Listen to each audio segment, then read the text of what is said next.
一向吝啬的奶奶摔了一跤醒来后，性情大变，非但不再喊我便宜货，甚至还要带我去买衣服，而且转头给了我妈100万，想我妈乖乖回去给她当免费保姆生子工具。然而可笑的是，爸妈都离婚3年了，寒假我跟妈妈摆摊卖烤地瓜，冻得躲在小车后哆嗦时，一辆的士缓缓停下，头上包着纱布的奶奶开着车门下来。妈，您这是怎么了？妈妈忙迎上去关切问着。我无语，你跟爸都离婚3年了，又不是3天，还喊妈呢？难道忘记这老太婆在你离婚时偏帮她儿子，几乎让你净身出户的事了？要不是这样，我们用得着这么大冷天还出来摆摊吗？没错，我很讨厌奶奶，打小她就因我是女孩对我妈横眉竖眼的，每次见到我都暗暗掐我，背地里喊我便宜货。听我姥姥说，小时候她给我洗澡，我差点溺死。我也隐约记得5岁时，她带我去集市，故意将我手甩开，得亏我记得妈妈的电话号码，才不至于走丢。3年前，妈妈发现爸爸出轨要离婚时，她怎么说的？赵春香，你怎么好意思怪我们家大明的？要不是你生不出儿子，要断了我们老周家的香火，大明能出去乱搞吗？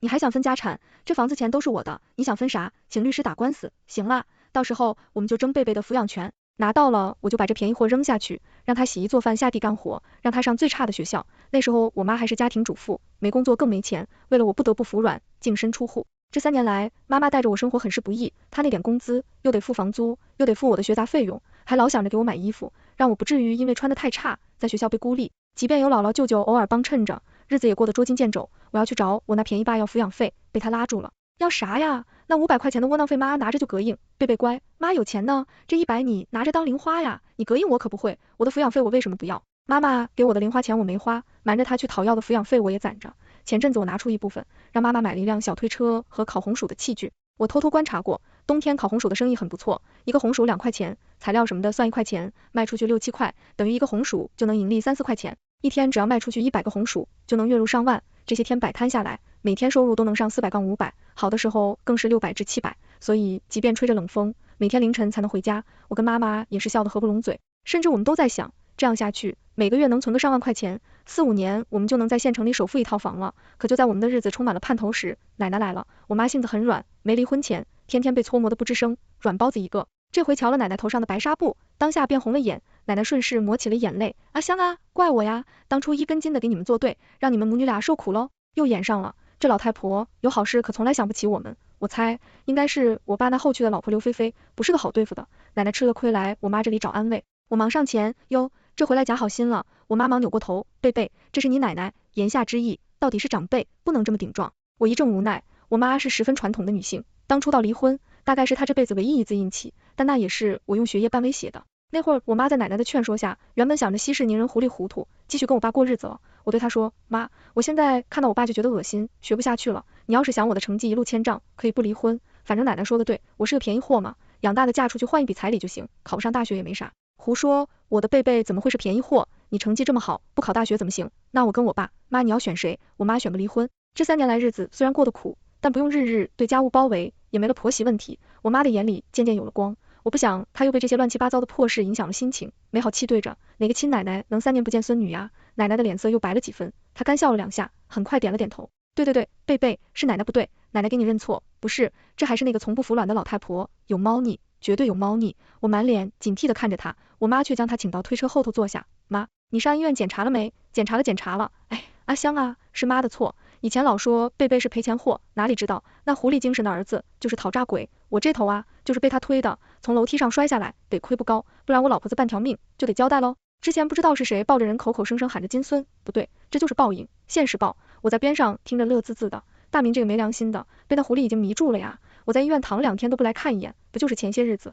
想让我拿钱给那讨债鬼买房屋不乐意吗？我这就是这便宜奶奶永公生了3女2子，最大的那儿子5岁的时候夭折了，就是我那把英男马，他疼得如珠如宝。当初拆迁的时候，3个嫁出去的女儿是分文都见不着，我爸说要做小生意，二话不说直接给了100万，说拆迁的钱都捏在手里，就算我爸不去看他，那3个姑姑肯定也很殷勤的，没道理，偏偏跑来这夜市找我妈诉苦吧。正胡一整，我就听我奶叹了口气，阿香啊，我这当奶奶的3年都没给宝贝买过啥，你看这边上不是有卖衣服的，我能带宝贝去买几身布，给我买衣服。太阳打西边出来了，我妈没心眼，只愣了下，很快看向我，贝贝，你觉得呢？我觉得很好，不管是存着什么目的，反正他掏钱，有便宜不占王八蛋。我笑着跟妈妈挥手，转过头就拉着奶奶去边上的高档店里，想着让她大出血一番，她要不付钱，正好就能拆穿她的真面目。万万没想到，她二话不说全部买单了，而且依旧笑容满面。